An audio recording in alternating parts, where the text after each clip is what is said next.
보따리. 안녕하세요. 순이의 이야기 보따리 16번째 이야기, 무지갯빛 숭어를 끝으로 세계의 옛날 이야기는 오늘이 마지막입니다.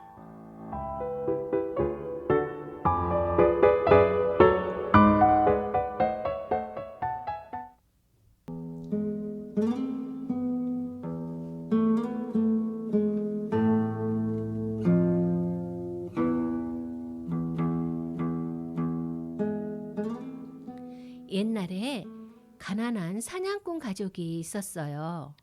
여보, 또 먹을 것이 다 떨어졌어요.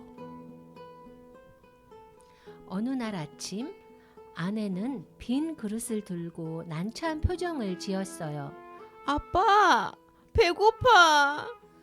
어느새 잠에서 깬 아이들은 제각기 이렇게 보챘어요. 조금만 참아라. 아빠가 맛있는 산비둘기를 잡아올 테니 그때까지 참을 수 있겠지? 사냥꾼은 아이들을 달랬어요. 그리고는 아침도 먹지 않고 사냥을 하러 나갔어요. 얼마 후 사냥꾼은 산비둘기들이 자주 날아다니는 언덕에 도착했어요. 산비둘기가 많이 잡혀야 할 텐데. 사냥꾼은 언덕 한쪽에 덫을 놓고는 곡식을 조금 뿌려 놓았어요. 그리고 언덕 뒤에 숨어서 산비둘기들이 날아오기를 기다렸어요. 그러나 아무리 기다려도 산비둘기는 날아오지 않았어요. 산비둘기야, 어서 날아오너라. 우리 가족들이 널 기다리고 있단다. 사냥꾼은 애가 탔어요. 한참 후 어디선가 날아온 산비둘기 3마리가 덫으로 다가왔어요. 정말 다행이야. 오늘 저녁은 굶지 않겠어. 사냥꾼은 안도의 한숨을 쉬었지요. 바로 그때 뒤에서 시끄럽게 떠드는 소리가 들렸어요. 사냥꾼은 몸이 달아서 얼른 뒤를 돌아다 보았어요. 그러자 두 사람이 걸어오고 있는 게 아니겠어요? 그것도 큰 소리로 이야기를 나누면서요. 조용히 하세요. 산비둘기를 다 날아가잖아요. 얼마나 오랫동안 기다렸는데. 사냥꾼은 작은 소리로 말했어요. 우리는 이슬람 사원에서 공부하는 사람들이요. 지금 어떤 문제에 대해서 토론 중이라오. 그러니 아무도 우리 토론을 방해할 수 없어. 한 이슬람 교도가 이렇게 말했어요. 하지만 당신들이 떠드는 소리에 산비둘기들이 다 날아가면 어떡합니까? 그럼 우리 가족들은 모두 굶게 된단 말이오. 그거야 우리가 알 바 아니오. 우리는 토론을 할 뿐이니까. 그때 다른 이슬람 교도가 끼어들었어요. 그럼 이렇게 합시다. 이제부터 우리는 조용히 하겠소. 그러니 당신도 산비둘기를 잡으면 한 마리씩 나눠 주시오. 사냥꾼은 기가 막혀서 외쳤어요. 세상에, 이봐요. 내가 산비둘기를 잡기 위해 어떻게 했는지 알아요? 미리 곡식을 뿌려두고 덫을 놓았어요. 그런데 손 하나 까딱하지 않은 당신들에게 나눠달라고요? 세상에, 이런 법이 어디 있습니까? 그러나 두 이슬람 교도는 냉정하게 말했어요. 사냥꾼인 당신이 사냥을 해야겠다면 우리도 우리 문제를 계속 토론해야겠소. 책을 읽고 토론하는 것이 우리의 일이니까 서로 각자의 일을 하면 되지 않겠소? 사냥꾼은 한숨을 쉬었어요.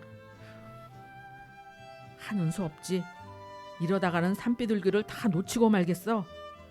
하지만 산비둘기 2마리를 공짜로 내주는 건 정말 억울한걸. 생각 끝에 사냥꾼은 이렇게 제안을 했지요. 좋아요. 산비둘기를 드릴게요.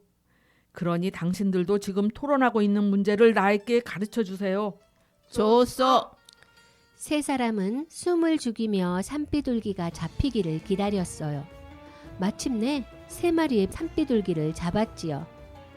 자, 이 산비둘기를 받으세요. 그리고 토론하던 문제를 저에게 말해주세요. 사냥꾼이 말하자 산비둘기를 받은 이슬람 교도들은 좀 난처한 듯이 말했어요. 글쎄, 당신이 이해할 수 있을지 모르겠군요. 몇 년째 공부하고 있는 우리에게도 어려운 문제거든요. 언젠가는 알게 되겠지요. 어쨌든 낱말 하나라도 알아두면 도움이 되지 않겠어요? 그것도 그렇군요. 우리는 중성인 사람은 부모의 유산을 어떤 기준으로 물려받는가 하는 문제를 토론하고 있었다오. 중성이라고요? 그게 뭔데요? 중성이란 남자도 여자도 아닌 사람을 가리킨다오. 그렇습니까? 중성이라.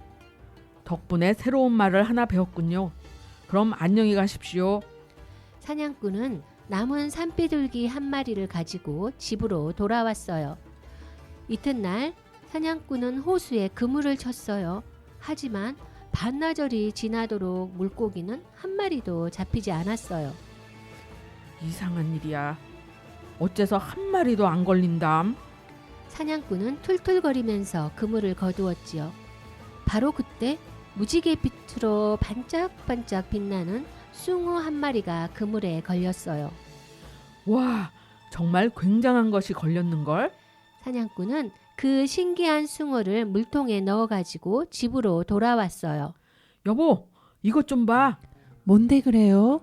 물고기를 많이 잡았나요? 아내가 활짝 웃으면서 달려나왔어요. 아니야, 단 한 마리뿐이야. 하지만 보통 물고기가 아니라고. 자, 이것 좀 봐. 사냥꾼의 아내는 물통 속을 찬찬히 들여다보았어요.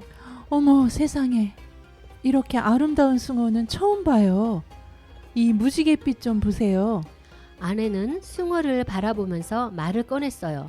여보, 나는 이 숭어를 임금님께 바치는 게 좋을 것 같은데 당신은 어떠세요?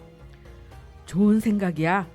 이렇게 아름다운 숭어는 궁궐의 대리석 연못이 훨씬 잘 어울릴 거야. 이리하여 사냥꾼 부부는 숭어를 깨끗한 물통에 넣어가지고 궁전으로 달려가서는 임금님께 숭어를 바쳤어요. 임금님은 사냥꾼이 가져온 숭어를 보자 대단히 기뻐했지요. 오, 이렇게 아름다운 숭어를 가져오다니. 여봐라, 이 사냥꾼에게 금화 1000개를 주어서 보내거라. 임금님이 명령하자 신하들은 입이 쩍 벌어졌어요. 아무리 아름다운 물고기라지만 물고기 한 마리 값으로 금화 1000개라니. 사냥꾼 부부는 좋아서 어쩔 줄을 몰랐어요. 그때 한 신하가 임금님에게 다가가 뭐라고 속삭였어요. 임금님, 상금이 너무 많습니다. 물고기 한 마리에 금화 1000개라니요. 저 사람은 금화 100개만 주어도 고마워할 것 같습니다. 임금님은 고개를 끄덕였어요. 듣고 보니 그렇군. 하지만 이미 말을 했는데 어쩌겠느냐. 다 방법이 있습니다. 저 사냥꾼에게 이 물고기가 암컷인가 수컷인가를 물어보십시오. 만약 암컷이라고 대답하면 수컷을 찾아오라고 하십시오. 그리고 수컷이라고 말하면 암컷을 찾아오라고 하십시오. 그러면 저 사냥꾼은 물고기 짝을 찾지 못해 고민에 빠질 것입니다. 그때 불러서 금화 100개를 주는 겁니다. 그러면 저 사냥꾼은 임금님께 너무나 감사할걸요? 안 그렇습니까? 과연 그럴듯하구나. 임금님은 손뼉을 쫙 쳐서 사냥꾼을 불렀어요. 여봐라, 그대가 가져온 물고기가 암컷이냐 수컷이냐, 그것이 알고 싶구나. 사냥꾼은 문득 어제 배운 말이 생각났지요. 임금님, 이 물고기는 암컷도 수컷도 아닙니다. 바로 중성이 없지요. 허허허, 중성이라고? 사냥꾼의 재치 있는 대답에 임금님은 빙긋이 웃었어요. 어찌 그런 어려운 말을 다 아느냐? 임금님은 더 많은 상금을 내려주었지요. 이번에는 신하도 불평 없이 그 명령을 따랐고요. 역시 사람은 배워야 해. 사냥꾼은 이렇게 중얼거리면서 아내와 함께 집으로 돌아갔어요. 사냥꾼의 어깨에는 임금님께 받은 금화자루가 묵직하게 얹혀져 있었답니다.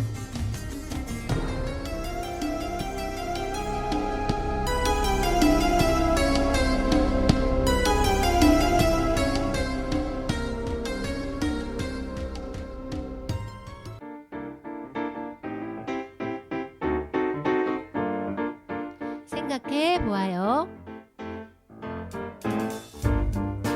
첫 번째 생각.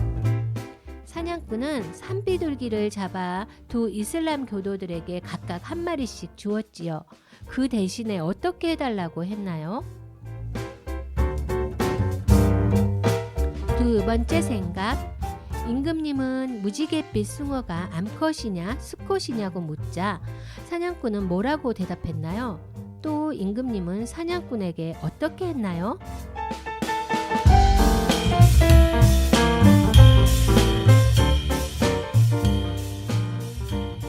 무지갯빛 숭어는 이란의 동화예요.